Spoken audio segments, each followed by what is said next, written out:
Ladies and gentlemen, welcome to episode 50 of the HaskinCast Podcast. And thank you for those who have been listening, who've been writing in with your comments and feedback and all that good stuff. Very much appreciate it, and appreciate all the downloads and the shares and all that. That's how this works these days, because we are so oversaturated with options, with things to experience, to listen to watch, and it's hard to cut through all of that. So for those of you who have shared and told others about the podcast and had them check it out, thank you very much. Now, let's see. So before we get to today's guest, just a couple of things. I am going to be starting my Stranger Things podcast series this week. That will still be here in the same location, and we'll still be doing our Wednesday podcast. I believe, if IMDb is correct, and it usually is, there should be 8 Stranger Things episodes, and it all hits on the 4th of July. So my goal is to binge watch. But, I don't know. I might watch all the episodes and then go back and give feedback, or I might just watch one episode and then do a podcast. I haven't decided yet. I'll figure it all out on Thursday when I'm actually doing it. That's how I usually work. I can come up with plans, and I usually just go with what feels right in the moment. So that's what's going to happen. And I would imagine by the weekend at the latest, if not actually on Thursday, I expect to have at least a couple of episodes out. I'm sure a lot of people will be binge watching the show. So I'd like to get at least a couple of episodes out fairly quickly and see if people enjoy what I've done with my review of the episodes. Aside from that, as I have mentioned, I am taking the month of August off of the podcast. And I'll be working on the mixing of the third and final Haunted Holidays album, which I'm very excited to bring to you guys. There may or may not, but definitely is, a return of the Sugared Plum Fairy. That storyline did not end with album 1 episode. See, now I'm in podcast mode. So hopefully you guys will enjoy that. That will be out sometime in October. Haven't finished the release date on that yet. And then at some point I will get back to Addicted and get that album re-released with all new sounds and mix and some new vocals. So that should be fun. And that's pretty much what's going on here. In the meantime, I'm going to celebrate episode 50 with this wonderful interview that I did with my dear and talented friend, Dev Ross, who is just a ray of sunshine and one of my absolute favorite people. What amazes me about her is, aside from just this beautiful energy that she's got, is that she has literally touched millions of lives with her art, with the work that she's done as a writer, as an actor, as a coach in theater, and to be around someone who's made such a mark on the world. It's really an amazing thing. And the fact that she's just such a wonderful and bubbly person on top of that just makes it that much better to spend some time chatting with her. And I really appreciate her taking some time out of her busy schedule between theater and writing and pitching and all the other things that she's responsible for to sit down and talk with me for a bit. Check out her company, The Two Lucys, and see what you think. If you are in Sedona, go and see one of her shows. She does theater there in Sedona. And from what I've heard, I haven't been there in a while. Well, I've been to Sedona, but I haven't been able to go see one of the shows because of the timing. But from what I've heard, the Playhouses are very nice there. And of course, her shows are phenomenal. So go check them out if you're in the area, or go there just to check them out and then enjoy some of the beautiful scenery in Sedona. It's an absolutely wonderful place. So without further ado, and in celebration of episode 50, let's talk to Dev Ross.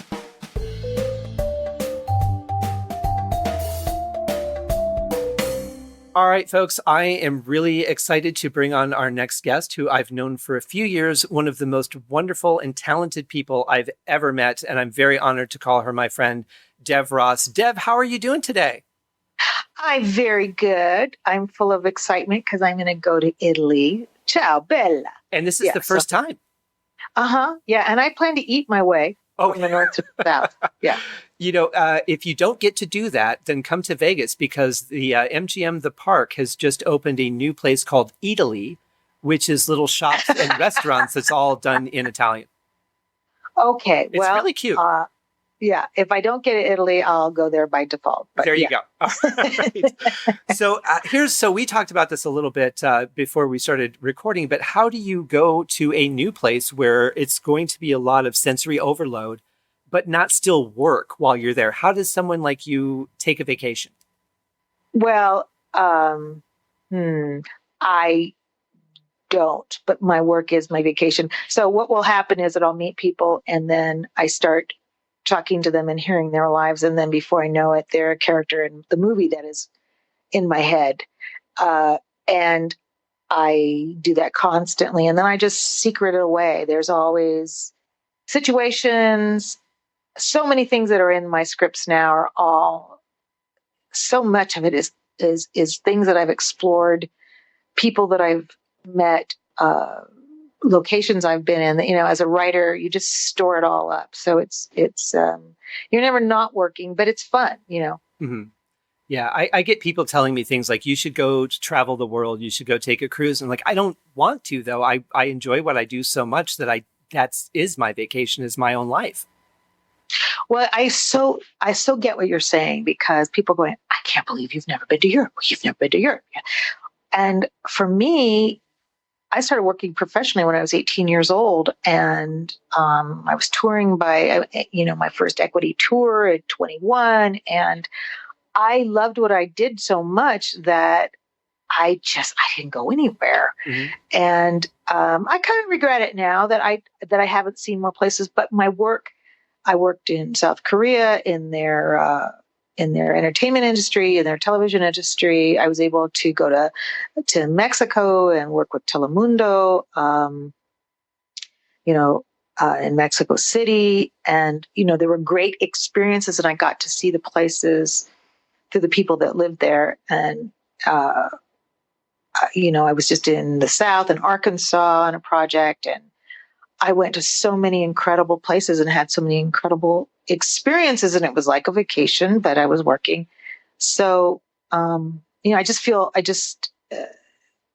feel very, very fortunate that I love my work so much, and it's taken me so many different places. But this is the first time I'll be a tourist, I'll probably get pocketed.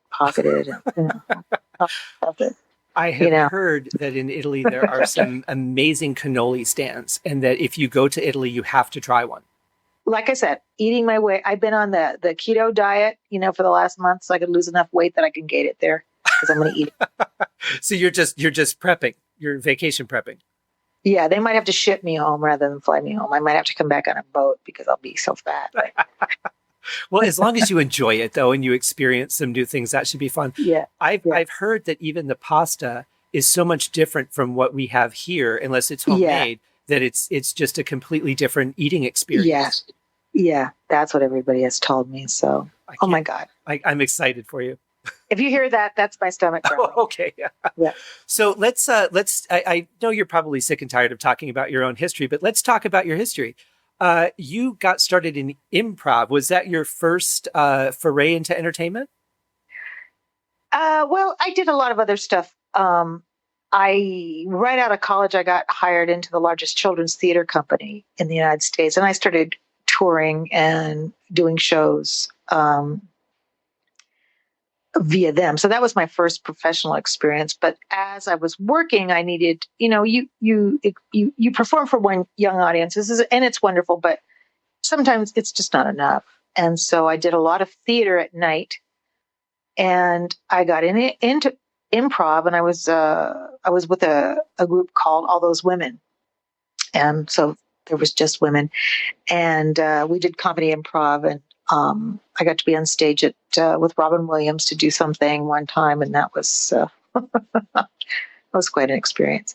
Was he known? Well, all I did was what's that? Was he known at that point? Oh my God, he was on such the rise, and I just remember getting whiplash watching him jump around the stage. Yeah, I mean, I literally was like, I can't keep up with you, and I'm fast. Mm-hmm. I still do a lot of improv shows now. They're scripted and improv, which has become like my really most favorite thing. But improv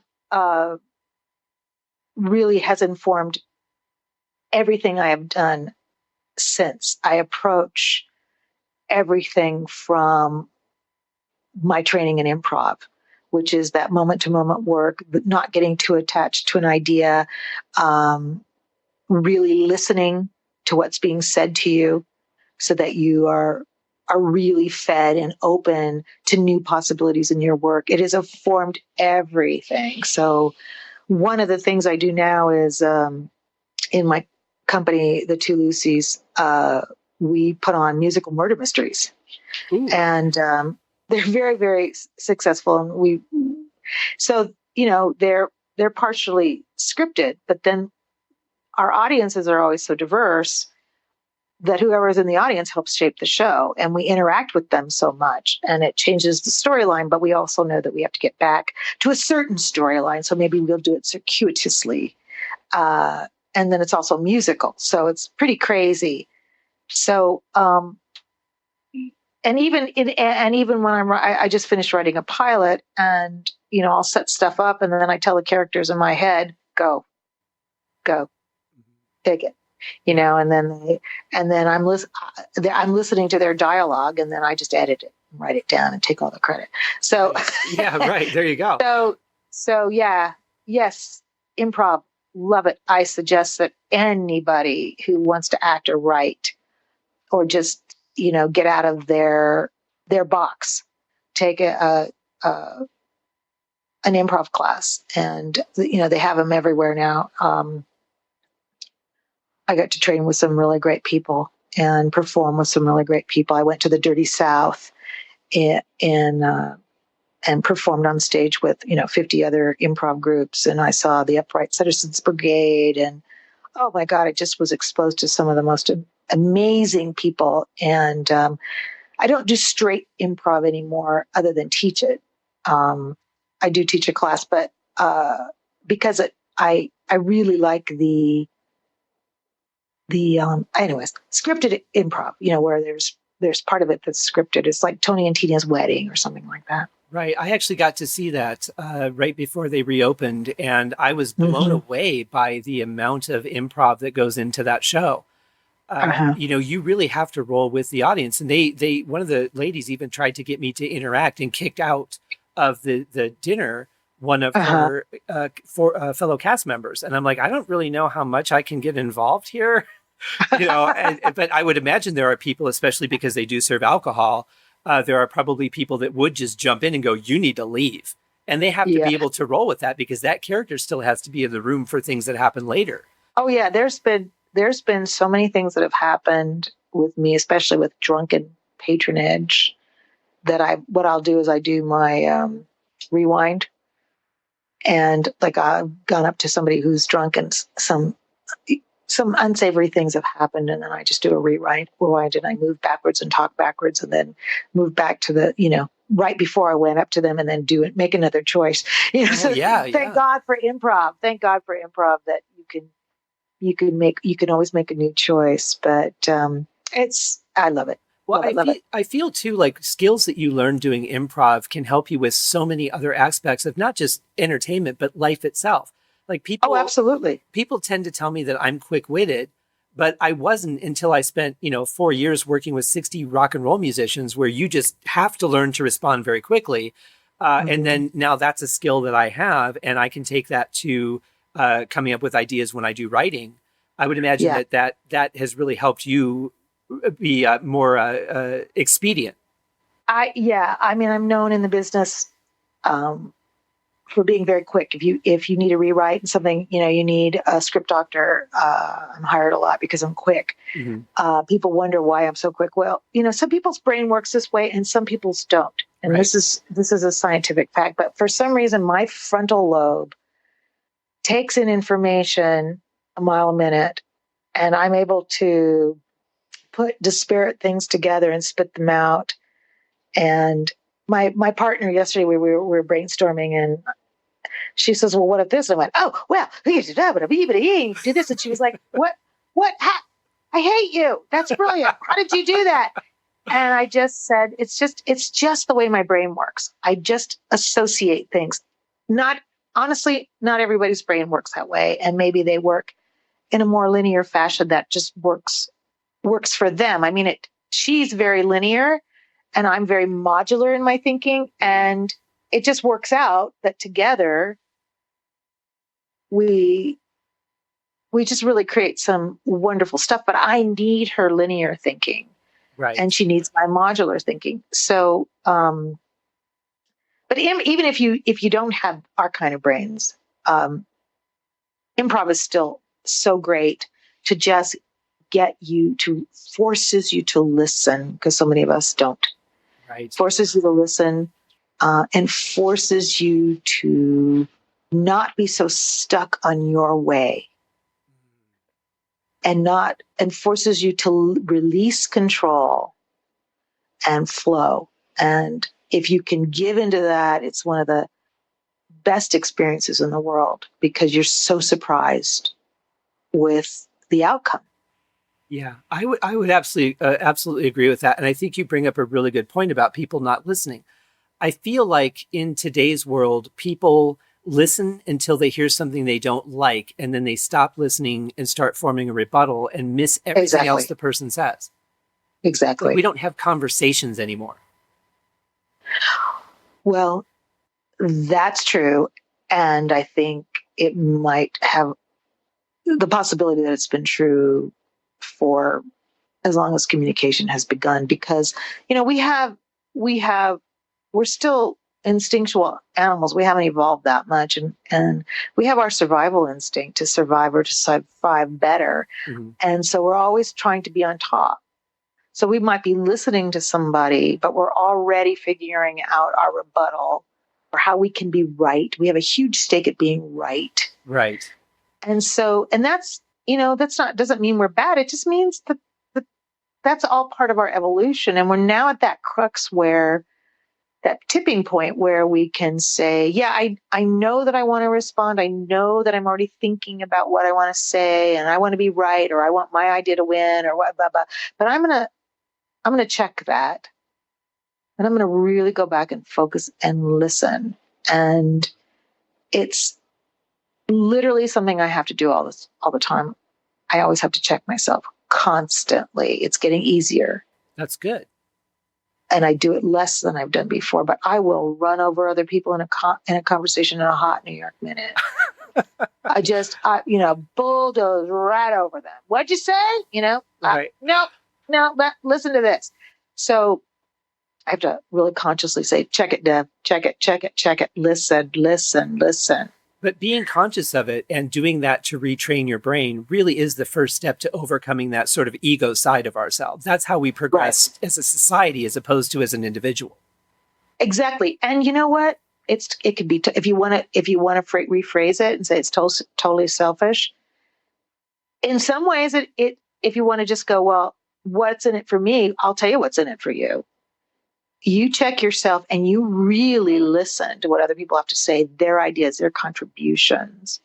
You're going to plus. It's called yes and in improv. So you say something to me and you give me an idea, and I go, and rather than going, no, Scott, that's so stupid, I check myself. I say, yes, Scott, I hear you, and to build on your idea, what about this, and this, and this? So, or I can say, yes, Scott, yeah, I'm not getting this part of what you said. I might need to hear more on that. But this part, what you said, I'm really, wow, we could also go here and here and here and here. When people learn to yes and, whether it's in theater, in the creative world, or whether it's in business, it's so applicable. But like I said, it's a muscle, and you have to constantly check yourself. Go, am I listening? Right. Am I thinking? Yeah. Because I'll be thinking about lunch. Stop thinking about lunch. Yeah. What are they saying? Mm-hmm. Be in the moment that you're in. Right. I kind of get a gist of that kind of working relationship that you have, because my last guest, Marcus Weiss, who has worked with Blue Man Group and Cirque du Soleil, when he directed a play I was in, he's very much like, you could feel like he's following 3 different lines of story at the same time and trying to figure out which way to go. And to work with someone like that, it's amazing to watch their brain just go in all these directions at the same time. That's a very rare quality. Well, when I work with people, a lot of times, when I was working with my first big boss at Disney, he'd warn other people if they were going to work with me. He'd say, "Now, Dev casts a wide net. Don't worry. She reels it in. She reels it in. Right, Don't worry." Because at first people go, "What? What? We can't do what?" And I just cast it wide. That's just my inclination. And then I throw out ideas, and maybe they stink, but maybe they don't. And it's kind of like a creative chaos. And some people get very uncomfortable with it. Right. Where do you want me to move, and on what line? And when I'm directing, I often say, "Well, where do you feel like moving?" Make it natural to you. And what? Well, you just tell me. I like to be directed. I go, okay, I can do that. But if you bear with me, I'd really like to see. Let's put some other people on stage here. Let's play around a little bit. Let's see where you want to end up. But I've worked with directors on this line move here, on this line move there. I'm like,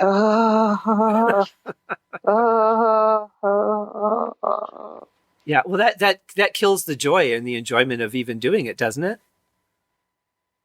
For me, it does. But then I've had actors who tell me I'm really more comfortable if you tell me exactly what to do, and I'll do that.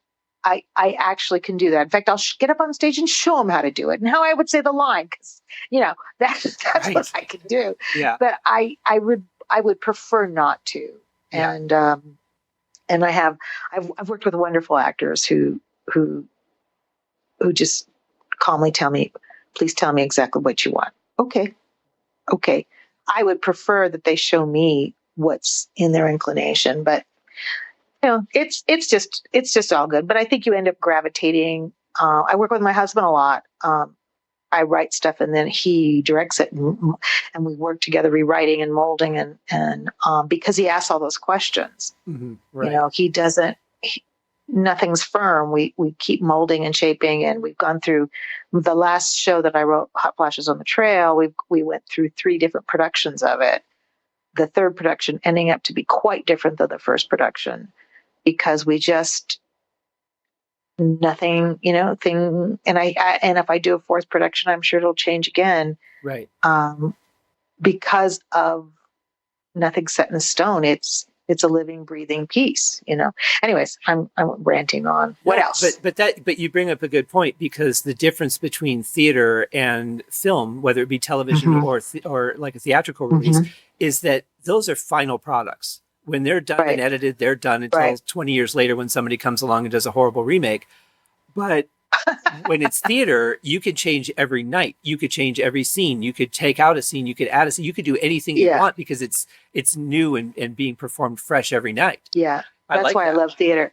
When I do, I just finished this pilot, hopefully for this producer at Amazon, and I said, "Pretty, please, can we do a table read with actors? And let's do a couple of them." Yeah, because it's only when an actor chews on the line, in my head, I know how it's said. mm-hmm. I know what I intended, and an actor can just bring so much more insight. And so I just love to do table reads with actors and a couple of different sets of actors, because they'll bring, they'll bring an interpretation to it. And then I end up going back, and, doing a rewrite or a polish based on just the life that they brought to it. So it's, because it's always, I did work with a director on a play that I wrote, that was funded.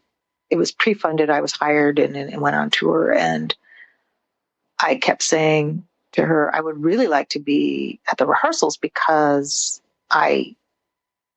this is a new piece, and I would really like to know if I can rewrite. And nope. Wow. It's locked. And I was like, but now it turned out to be okay. And I saw it 3 different times, and it was hard, because there were things that worked, but they could have worked better. Right. I just needed to hear them chewed on a little bit, and then I could have adjusted them. So one of the things I do now is like when I sold the script, my screenplay last year or 2 years ago, in my contract, I say when this shoots, I want to be on set. If the line's not working, I don't want somebody replacing the line or even the actor replacing the line. I want to be there, and I'm open to what an actor has to say, but I want to chew on it with them. I don't, I want to be able to work it. My friend that passed, Melissa Matheson, passed a few years ago, and she had that. She wrote E.T. and Black Stallion and Indian in the Cupboard and a couple of other great films, and she was really my just my idol. And we grew up in Hollywood together, and she worked with Spielberg a lot, and he just constantly kept her on the set. And because if a line didn't work, they really chewed on it together. And I just think that that's just such a great, great relationship. But you don't always get it. You just don't always get it. And you have to be willing to let go. It's painful. But that's coming from people who really want the project to be the best it can be, that are willing to, even while you're in the middle of shooting a scene, saying, okay, we need to change this right now, and everybody's going to have to jump in. When I did the Warner Brothers tour back in, I want to say 2014, they took us to the set of The Big Bang Theory. And what was really interesting about that is that the writers are there while they're filming the whole time. And if the audience doesn't respond, they stop, they rewrite the joke, and they do it again, right on the spot. Yes, I love that. I love that. I think that's a big part of the success of that show. Yeah, absolutely. Yeah. So before we go back just a little ways, I do want to ask you, so you said that you did some improv with Robin Williams. Was this like Mork and Mindy time, pre-Mork and Mindy? This is after Mork and Mindy is really taking off. This is we were at the Comedy Store on Sunset Boulevard, and he was just absolutely taking off, and I think he single-handedly brought improv into, and I mean, not single-handedly, because there were certainly others, but he just really brought it back into the forefront. And I mean, it wasn't wonderful working beyond. I was so young, and it was so scary. But it was quite an experience. I can't imagine that opportunity. I mean, that would have been tough enough if you were working off of a solid script, that just trying to follow that, working with someone with his energy. But to be doing improv, that had to be intimidating walking in, even as skilled as you were at the time.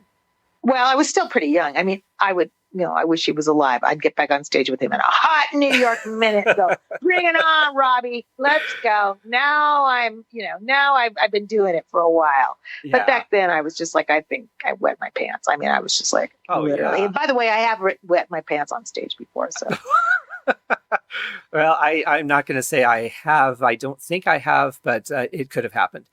And I've done nudity. So, okay. Oh, well, I have. There was no one there, though. Oh, there were three actors that are really impressive actors that I did not take seriously. And that would be Tom Hanks, John Ritter, and Robin Williams. Yeah. Starting with, the shows that they were on, Bosom Buddies, Three's Company, Mork and Mindy. Mm-hmm. I didn't really think that they were serious actors. I thought they were great comedic actors, great for what they were doing, but that's all they would ever do. And I was wrong, seriously wrong on all three of them. When I saw Moscow on the Hudson, really, I was blown away by how well Robin Williams could act outside of comedy. Yeah. The thing is that in my experience, most comedic actors are wonderful dramatic actors, because comedy comes from pain. Let's face it, comedy comes from a deep pain and a need to laugh at the world. Mm-hmm. And some of the best dramatic actors I know that are not famous, but are great, great comedians. And, for myself, I got known as somebody who was really, really funny. Mm-hmm. And then when I started writing more dramatic pieces, because I'm really trying to break out of where I've been and go, and then I sold my first really dramatic script, people were shocked that I wrote something. Like my own agent called me and said, I read your script on my vacation. I'm so sorry I did. It was so tragic. And yet she was very complimentary. She said I had no idea. Oh, and I said, most people don't, because I'm the funny one. I'm the one from improv at Disney. I was the one that, let's yuck this, bring in Deb. Let's fix this. Let's make it funny. And, and I love writing funny, believe me. Sure. I love it. I also, this last thing I did, this pilot that I just finished that I wish I could talk about, but, it's probably one of the most brutal things. I mean, it's got racism, horrible racism. It deals with rape and misogyny, and just and it's just so out of the world that I've been in. I think a lot of people will look at my name on that script and go, "Huh?" Right. Yeah. Because you're kind of typecast as a writer into the sort of First I was typecast as an action adventure writer. Then I was typecast as that soft preschool writer. And then the funny writer, and now I'm trying to move into the more dramatic stuff, but it's just the other side of each other. They're all the other side of each other. And I think that, like I said, I've seen writers, I've seen actors known for one thing who are brilliant. I'm getting ready to do a project, which I can't talk about, with an actor in Hollywood that's known for his serious roles. And when I worked with him, he was all comedy, hysterical. Oh, nice. And yet all he's done on all the television shows he's been on, he's done serious roles. And we were just discussing about getting back and doing some theaters. It's because he's dying to do comedy, and he's freaking brilliant. And yet nobody that knows him through television knows that. They just know he's, just hardcore drama guy. Yeah. A lot of police chiefs and, and bad guys. And, so it's just, we get locked in, we get Q on one thing, and I get it as long as you're working. But, artists need to, it's like exercise. We need to exercise all our muscles. Right. Yeah, that's very true. And it'll be interesting to see how the public perceives that when it comes out. I look at, when Robert De Niro kind of wanted to get out of the more hard-edged movies and start doing some lighthearted comedies and stuff. And that's a hard switch when you look at somebody who you're known to be a criminal, a violent person, and look at him and go, but now I'm laughing with you. That's a hard transition. He's wonderful. He is. Yeah. Michael Keaton. Oh my God. Yeah. Look what he did in Beetlejuice. And then you turn around and you watched him in Batman. To this day, for me, he was like the best. He was so dark and so sexy. I just loved him. And then the movie about where he played the so-called founder of McDonald's. Oh, right. Yeah. God, he was just downright scary and pathetic in that one. Yeah, he's definitely one of the more, I don't know that he gets enough credit for how talented he really is. Oh, yeah. I think that guy is just brilliant. Yeah. Yeah. I remember, I think the first time I saw him was in Mr. Mom, and I'm like, yeah, he's kind of fun. Yeah. He's kind of cheeky, and then I started seeing him in like Beetlejuice, and I thought he's actually like really, really wide variety of talent this guy has. Yeah. But the one that shocks me in that movie is actually more Alec Baldwin.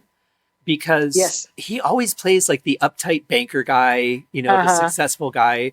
And to think about him being in Beetlejuice, that's such a outside the box thing for everything else I've seen him in. He's so vulnerable. Yeah. Yeah. So one of the things that I'm just blown away by is that you were a writer for Disney.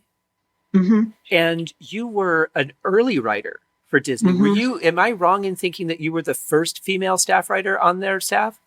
No, you're not wrong. No, I was hired due to pressure put on them by an act in I can't remember what year, but there was a group of women that were really pressuring. There a group of writers and filmmakers females who were pressuring the industry to hire more women, and I had won a playwriting award. So they hired me, and I knew nothing about what I was doing. It was just like, I lost 17 pounds in the first 2 weeks. Wow. I was just like, oh my God, what am I doing? Had been doing improv. I had been doing theater. I had an award-winning play done at the Westwood Playhouse. And now I'm like writing for Disney going, I don't know what I'm doing. But I learned fast. And thank God I had wonderful, wonderful mentors there who just said, one day at a time. I didn't even know how to, turn on my computer. I was just like, oh my God. But, but you did it. Yeah, I did. Were you treated, were you kind of shunned though in the beginning? Like, we know we have to have you work in this room, but we really don't care what you do or say. Or was it like, all right, well, you're here, so let's see what you got. They were wonderful, but they were men, and they were used to, they were used to the way it was. And there were certain very inappropriate things that were happening all the time that I'd go, yeah, no, don't. Mm-hmm. Yeah. And I was sexually harassed quite a bit, but very playfully, sometimes not so playfully, but mostly very playfully. And boy, I'm not timid. So, I didn't cringe into a corner and go, oh no, I'm being sexually harassed. I was like, yeah, I was very pushbacky and I got a reputation. That there was a rumor going around that I had slugged a male story editor, that I had cold cocked him. Wow. And I was getting quite a bit of praise for that, for cold cocking this particular person, and who's still in the business, and I still respect him a great deal. He's very talented. Mm-hmm. But I didn't hit him. I hit his desk. Oh, well, I slammed my fist into his desk. Yeah. So that, that's just the way it was. And, people go, well, why didn't you complain? Or why didn't you do this? Well, hello, who was I going to tell? Yeah. Yeah. Who's going to listen? Who's going to listen? They're going to be, too bad, so sad. If you can't take the heat, get out of the kitchen. It was like, there was no one to complain to. So you just dealt with it. And I'm not saying it's easy. Another woman in my position who doesn't have the sort of, I don't know, whatever, the core that I have, it might have been very difficult for them, and I wouldn't have blamed them. But for me, it was just like, gonna get my face. Well, I'll be right back in yours. Right. I was I was in an audition when I was still acting, and we were reading with the producer, and he shoved his hand up my blouse and grabbed my breast. What? And he goes, well, I looked at him and he goes, it's for the part. And I shoved up my hand up his shirt and grabbed the hair on his chest and pulled. And I said, I'll let go and you do. And that's the way I dealt with stuff. That's just the way I dealt with stuff. I didn't say, oh my God, I'm going to report you. Because again, who are you going to report it to? But it was more of just tit for tat. You're going to do this? Okay, watch me. Right. So that was me. And that's how I was at Disney. And as soon as, and then I became you're just one of the guys after a while. And then they started, I was there about 6 months when they started to they hired another woman, and great. She became big in the X-Men world. And there's a whole story there. She's just great. And, we'd hide in her office and go, oh my God, can you believe what's happening? But she was tough too. She was just really tough. And then, slowly but surely more women were hired, and some were a little less able to handle it. But it evened out as more women were brought into the world. Everybody adjusted. The guys adjusted. I couldn't fault any of them. It was just the world. It was how men treated women. I mean, it just was. And it changed as more women got in the workplace, and the work became the most important thing, and you just got it done. Right. Though when I was pregnant, and I cried a lot, one of my male employers really hated it. But I was like, I'm pregnant. I'm sorry, I can't turn it off. Well, and that I think is the kind of thing that the men would push back and go, see, this is why we didn't let women come in here in the first place. Instead of seeing the value necessarily of what a different set of eyes would see and how a different set of eyes could develop a story, which when you're in the entertainment industry, that should be the focus. Yeah, it's so totally changed. But it was like that with everything. I mean, all offices work that way, you know? Yeah. And my daughters still tell me stuff about, what's happening to them. And it's it's still going on. It's going to take a really long time, and sex is sex, and we get attracted to each other and we have to deal with it. And, right. And it's just, I'm a member of NAWBO, National Association of Women Business Owners. And our last luncheon, we brought in a woman to talk about sexual harassment in the workplace. How do you deal with it in a way that isn't destructive to somebody's career, but is informative, stands your ground, and is progressive? And I think there was a lot of women going, well, we don't want to do this. And I went, yeah, we're going to do this. We're going to talk about this. Yeah. Well, especially in this day and age where people just feel like you shouldn't say anything that makes anybody uncomfortable. We all have to live on this little puffy seat of cotton balls where, nothing could possibly hurt us. And we don't get anywhere by doing that. You have to open up the topics to solve the problems. Right. Exactly. One of the things that I tend to think of as soon as I saw this, I thought of you right away, thinking about those kind of situations, was the show Good Girls Revolt. I love that. Yeah, and it was based on the book by the same name about the girls that worked for the newspaper. And I can't believe they didn't get picked up for a second season. Well, I have a feeling that there was something more behind that because from what I heard, the ratings were phenomenal. People love the show. Such a good show. Yeah, my girls and I would sit and watch it. Oh my God, we loved it. But was this around that same time? No, that was after, but it was just so reminiscent of so much that I had gone through. And it was cathartic for me. And for my girls, it was great for us to have our conversations. And I just loved this show. And I just loved how proactive it was. I was really disappointed. Yeah, I was too, because I thought that's, now that we're starting to have a little bit more focus on women empowerment, with even saying things like the Hunger Games and some of the, like the Marvel characters and stuff like Wonder Woman. I love that. I love that we're showing an equal side to things now, because I think it's really important. It's sad that we have to. It's sad that it should be, we need to focus on this instead of, hey, let's go in this direction right now for a while. But I think it's important. And I appreciate the work that everybody put in to get us to where we are now, because things have improved from those days, at least not everywhere, but it's much better than, hey, woman, go get my coffee.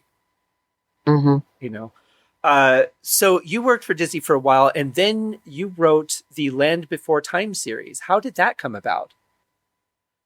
Well, I had taken a break from Disney to work on a film that my husband was working on. And so I took a hiatus from Disney to go work on this film. And was really contemplating trying to keep that hiatus, because I really wanted to do, as much as I loved working at Disney, I really wanted to do different things and stretch out. And, oh gosh, I just got lost in my head. You asked me how that came about, that I got to do that, right? So what happened is that I had moved out of Hollywood because I had my third daughter, and I just went, I can't do my third kid, and I can't do another kid and never see them because they're always in daycare. Oh yeah. I mean, my son spent half his life jumping up and down in a Johnny jump up from my Disney doorway, because I was constantly working. And I would bring him to the office, and he would jump up and down in his Disney, his little Johnny jump up for ad infinitum, and I went, I gotta go freelance. So it was during that period that I got called in to do The Secret Garden for ABC. And long story short, I didn't get it. It's a really I don't really want to go into what happened, but my agent was furious at me and for not booking the job. And, but I thought I had done a killer interview, and I had given them all these different ways that the movie could go. And they ended up picking another writer. And again, it was because of something that I had done. And I didn't think it was a bad thing, but my agent did. And long story short, I still know the other writer and I love her, and I'm not gonna go into that. But sure. Did you learn something from it though? That was yes, I learned something. Yeah, I learned something very valuable. Okay, good. Because I don't think that when we go through situations that maybe didn't work out as well as they could have, as long as we've learned something from it that we can take moving forward, it's not all bad. And that's right there, is that sometimes something that you think is really bad, and it is actually the best thing that could have happened to you. And this is really important. And I tell this to my, young proteges all the time, is what looks really bad. I just said this to my daughter, is actually a blessing in disguise. You just, got to be willing to wait it out. So I didn't get the Secret Garden job. And my agent reamed me so bad about it, what I did, that I laid in bed for 3 days in the fetal position. I literally was like, oh no, I'm going to have to go back to Disney. I don't want to. This was a breakout job for me. I didn't get it. My husband walked in and he said, well, you're going to get out of bed now? What, you're going to stay in bed anymore? Because seriously, I got kids. So what happened is I went back to work for Disney for 6 months. Was really struggling with my attitude. And then during that time, the same producers, so there were two producers that I ended up working with quite a bit later, but so what happened is that Susie Peterson and Land Before Time 2 was in trouble. They had a script that they didn't like, and they had to be in production in 2 weeks. Mm. And the producers that I had interviewed with The Secret Garden and saw that I was very facile, even though I didn't get the job, they remembered my interview, and they said, you probably want to talk to Dev Ross. So they did.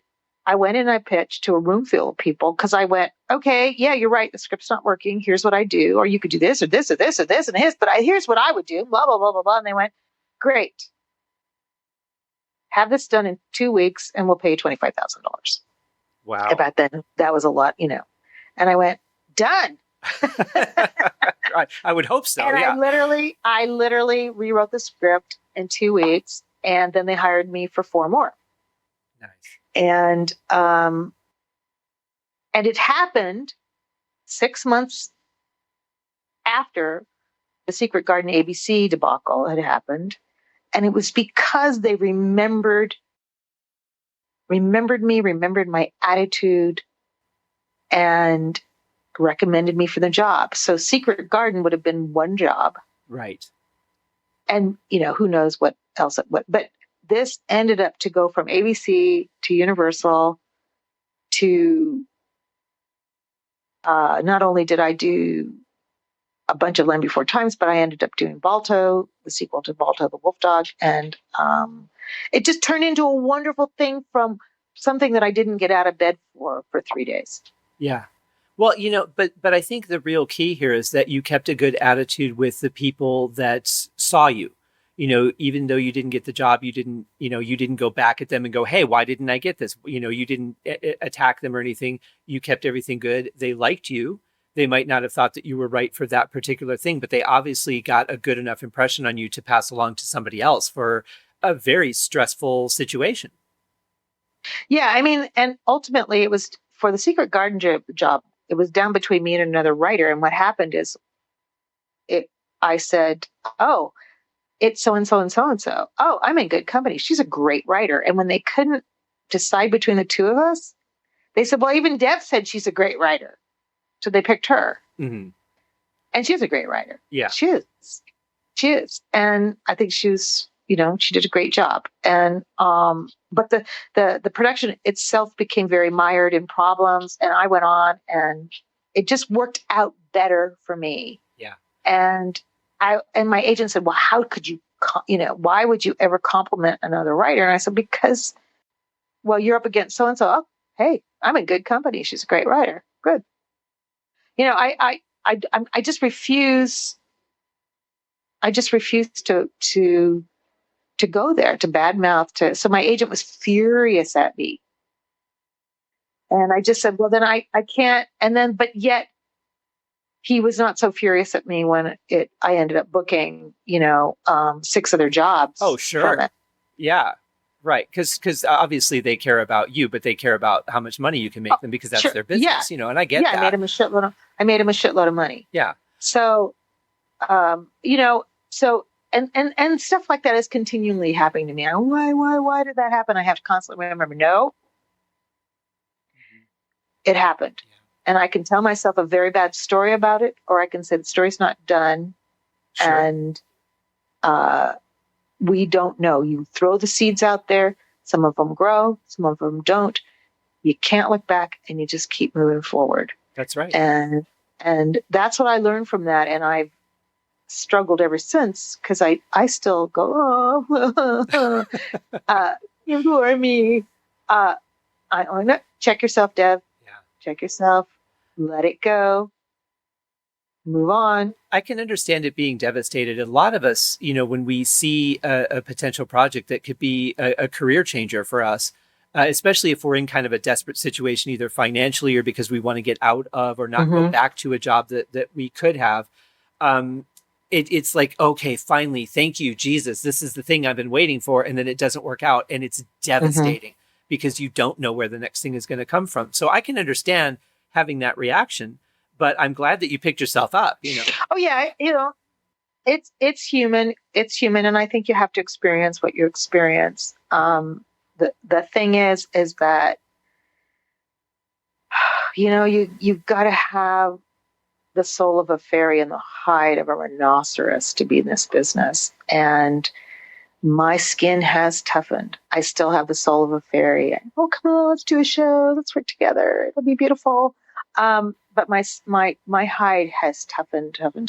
And now when I don't get something, and I've just been passed over for like 4 jobs in the last 4 months. I just go, okay. I literally have like 30 seconds of, oh, bummer, I could really use the money. And then next. Right. Yeah. And it's just because of muscle memory, of practicing, knowing, you don't know why you didn't get the job. Right. You don't know why. You don't know what's going on. You can make up all kinds of stories about, oh, the person hiring, or they're stupid, or they're this, or they're that. But you don't know what is going on. And you just have to turn it off and look forward and say, what's next? Because if you keep looking back, why didn't I get that job? Why didn't I get that job? Sometimes you didn't get the job because you really screwed up, or there's something you need to learn. Like you gave them the wrong submission, or you pitched, you could have improved your pitch. And those are all good things to look at. Mm-hmm. But sometimes, most of the time, it has nothing to do with you. Yeah. And everything to do with, they already had people in mind they wanted to hire, but they had to look at other people just cause, or, there's just so many political things, or you just don't know. And the show that I'm working with now, I'm really glad that I'm working with one of my old bosses, dear bosses from Disney. In fact, he's responsible for me being hired at Disney, gave me a chance. Mm-hmm. He liked my imagination, knew that I was green, but liked my imagination. And he just hands down said, Dev, she's on the show. Dev. Mm-hmm. Yeah. There's, I don't have to submit. I don't have to do anything. We have a relationship. He knows what I can do. And, there's those times too. And other people will go, but I didn't get a chance. Maybe I could do better. Well, I'm sorry. He picked me because he really likes me. And right. Yeah. We have a great relationship. And maybe there is somebody better out there, and it's not fair, but that's the way it goes. Yeah. I tend to look at it as sometimes if I get passed over for a job, then it usually turns out that if I had taken that, I would have missed out on something that would have been better or more suited to me. Yeah. I mean, I hate to say it because, people think you might be woo-woo, foo-foo, but the fact is the universe works in very mysterious ways. Mm-hmm. Honest to God, the worst jobs I've ever had is because I took it for money. Yeah. I knew this is going to be a terrible job, but I need the money. And then I was like, well, all that money I made went into paying for my therapy bills, my hospital bills from the ulcer I got. Right. So yeah. I just think that like, I missed out on a very big job at Mattel, and it had been going on for 6 months, back and forth. And I ultimately didn't get it. And I was really disappointed. And because they were like going to fly me out to meet the last people and blah, blah, blah. And then the next thing I know, I'm going to be flown out, just like sort of your experience you were telling me earlier. And I don't hear anything for weeks. Yeah. And then finally I go, what's going on? And they went, oh, we hired somebody else. Right. And then I found out that the person they hired quit after 6 months and practically had a mental collapse working there. Wow. And my agent said to me, let me tell you, you dodged a bullet. And I went, no, I wanted that job. No, you dodged a bullet. And 6 months later, I'm now in Wisconsin on another show with the woman who picked up the job after the other, I don't know if it was a woman or not, had a breakdown. And she went, oh yeah, job from hell. And in the meantime, I ended up writing a script and selling it. So I didn't get the job at Mattel that I wanted so badly, but I ended up writing a script and selling it. And it's the best thing I've ever written. So, Right, exactly. But I didn't know that Mattel was producing, was it a television show or? Yeah, they do a lot of kid shows. They knew me I had worked on, Monster High. Oh, yeah, yeah. It was a really fun show. And they knew me for that. So I got it. Oh, I see. Yeah, I didn't realize that they were doing that. I always just think Mattel and electronics. Yeah, no, they produce a lot of television. Okay. So I could keep you all day, but I do have a couple other questions before we wrap up, if you don't mind. So you worked on the series of Aladdin for Disney. Mm-hmm. What is the reality of working on a show like that with you write your script? How much of what you put in is edited by someone else, and how much of it is, okay, this is the story we're going with, we just want you to change a couple things? Like, what's the reality of a writer on a show like that? The reality is that by the end, you might recognize one word. Wow. And the reality is sometimes you recognize the whole script. Mm-hmm. That's the reality. You don't know. Your job, Bruce Talkington, who, God bless him, has since passed away, was a writer at Disney that mentored me. And he used to say to me, Deb, our job is to give them something to rewrite. He said, please take that to heart. At Disney, oftentimes by the time your story editor and producer got done with it, you were often heavily rewritten. Very much team sport there. At Universal, I was not rewritten at all. Oh, I mean, maybe a change here or there, but I nothing was rewritten. It really depends. When I work with I will say it, Carl Gears. He's just brilliant. He will do some rewriting on me, but we really discuss it. Because I'm not privy to all the information he's privy to, because he's working with the producers and the production company. But he really goes out of his way to educate me. And he's so smart, because the more he educates me and says, this is what they're thinking, then I can deliver a first draft closer to the more he informs me, I can deliver a first draft that's closer to what they want, but generally, heavily rewritten at Disney. And that's not a question of your talent. That just means that things are constantly changing and evolving and having to be done so fast that you as a writer were there to give them a template. Right. Yeah. And to come up with the stories. I mean, my job was to come up with storylines.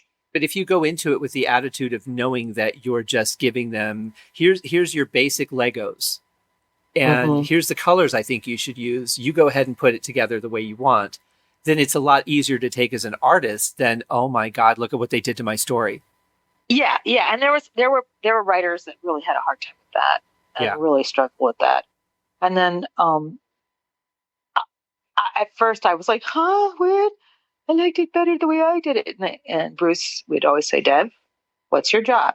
My job is to give them something to rewrite. And it was a blessing. It was a blessing because you let go and you go on to the next thing. Yeah. Yeah. I had a script of mine reprinted in the LA Times for Clifford the Big Red Dog by Deb Ross. And it was in the entertainment section, and they put a big section of my script, and I didn't recognize any of it. Oh. My name was on it, but I didn't recognize any of it. So how do you go out and market yourself as a writer and say, I wrote this, I wrote that, when someone else changed so much of it? Is there a line between taking credit and saying I was a part of the team? Like, how do you balance that? Well, it depends. Like, because I'm freelancing, I'm always sending out scripts that are, they'll say, I want to see your boys action adventure. Well, I have plenty of that stuff that I send that has not been doctored or edited by a script, by your story editor. I have lots of stuff. So I make sure that when I send something out, it is indicative of me. I don't send out my stuff that's been highly changed. Because I want them to see what I could do. And plus, I would imagine the people in the business that you're sending them to also know how it works. They know when you say, I wrote this for Disney, that probably got edited to a... Or I'll send them a first draft. Yeah. Here's a first draft. Here's the me version of it. Not the final draft. This is the first draft. So then now you know that this is what I wrote. Right. Yeah. So it seems like in the business, though, there's really no such thing as I've made it, because you always, no matter what you've done, you always have to hustle. That's right. I think that there's a big misconception about that once you land a television role or you're in a movie where you're, a co-star of a movie that is a blockbuster or whatever, that your life is just going to take off and you'll just get calls, but it doesn't really work that way. No, after I won the Humanitas Prize back in 2002, as a writer, I thought, that's it. I'm just going to be working nonstop. Nope. Yeah. Exactly. And I have a good friend who was nominated for Academy Award. She didn't get it, but she was nominated.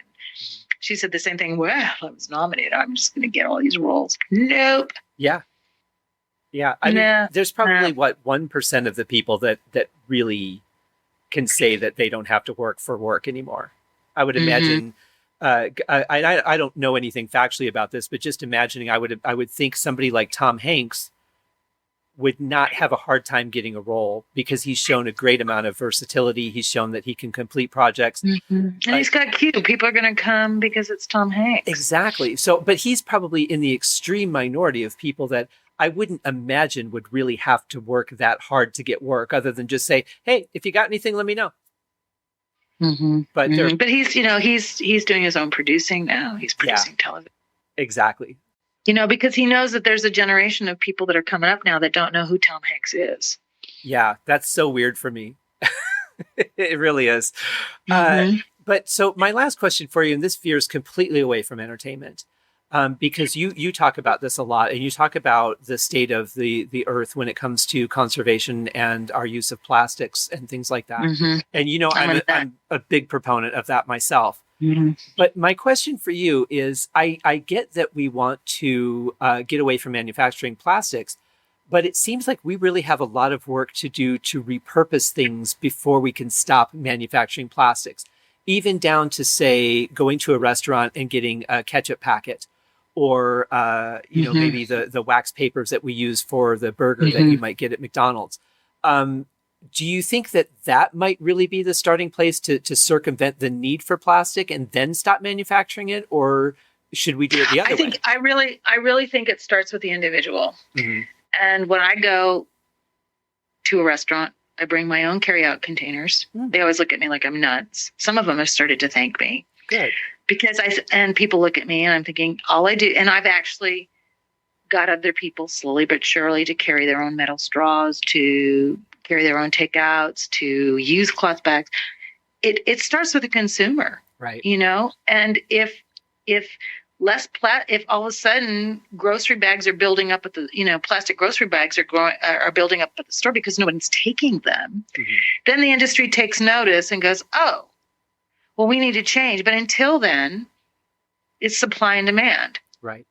So if we're not demanding it, they're not going to be able to supply it. And that's just, I start with myself, and I hope I'm answering your question, but that's, I used to just go rant and rave and write companies and how dare you, and, and why are you doing this, and you're so much packaging, and I get back, yeah, fuck you.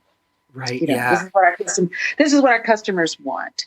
And I went, okay, so if that's what your customers want, what if they don't want it anymore? And there's more and more people, thank God, who are eschewing using straws and bringing their own containers and bringing their cloth bags and ride sharing and doing what they need to do to change demand. And I know that plenty of other people are saying, ew, cloth bags, I have to wash them. So you throw them in with your towels? I mean, what's the problem? Yeah. But I just hope that slowly, even I have actually written, when we were shooting a show of mine, there was a grocery scene, and they had, the prop people had plastic bags, and I went, cut, no. Oh. Cloth bags. I went to my car, I got out my cloth bags, and I said, she will bring in her groceries in these cloth bags. But no, that's one thing I do write advertisers. I say, you have such impact on the population. Can't you show your people carrying bags that are cloth? And sometimes I do get some nice response. Mostly I get fuck you. But that's a shame. But I just think, if we're not using them, when I was living in Korea, if you wanted a plastic bag, you had to pay the equivalent of about 50 cents for it. Really? So let me tell you. Wow. Yeah. So, and this was quite some time ago. So you can imagine that people brought their own bags. Oh, sure. Yeah. I love my one day a year where I go to Newport Beach in January. But every year I'm just blown away by how much trash I find half buried in the sand, or even just, thrown out on. Like, don't you people want the beach to be nice? Why can't you just bring, it's just, I could go on and on and on. I used to write a recycling column for the local newspaper. I could go on and on and on the experiences that I've had. And I'm just, you don't shit where you eat. Right. And we do. We do, for some crazy reason. And, so all I can say is you have to mirror that behavior for those around you. And it's really worked for me. I've had so many people say, I recycle because of you, though recycling is changing so drastically that we have to just now rethink it. And rather than thinking, well, we'll just recycle. Well, no, now you just have to not use it. Yes. I make my own yogurt now, my own Greek yogurt, so that I don't have to keep buying those plastic containers that they don't want to recycle anymore. Yeah, I switched to a water dispenser instead of buying 21-gallon water bottles every month. Yeah, and it saved so much plastic just not buying those bottles anymore. And, and it's every little bit we do makes a difference. I agree. Yeah. I agree, and you just gotta live it. Yeah, I agree. Well, Deb, it has just been an absolute pleasure to talk to you, and thank you for being the guest on my 50th episode of the podcast. Who knew I'd make it this far?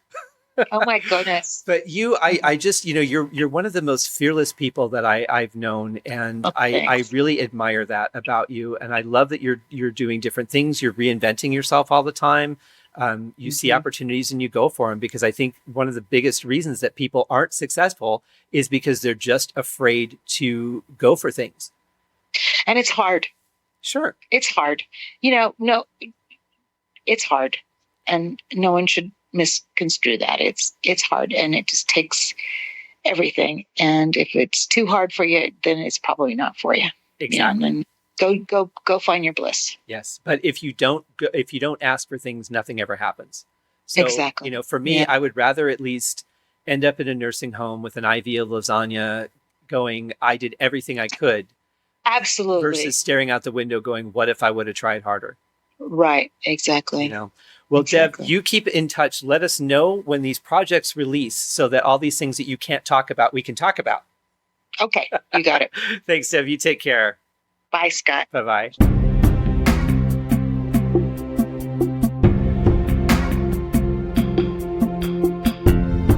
I honestly don't know what else to say, but just wow. Wow. You know, what a ball of energy, and just so creative and very thoughtful, and just an amazing person to speak to. So thank you, Deb, for coming by the show. Look forward to hearing about the things you can't tell us about just yet. And as you guys know, is very common in this business. Thank you guys for joining me for episode 50. Nice little milestone there on our way to 300. We're 1/6 of the way there. Please continue to share, to like, to go to the Facebook page and like that to be entered into the Mental Sauna Flash Drive drawing. And we'll see you guys for Stranger Things.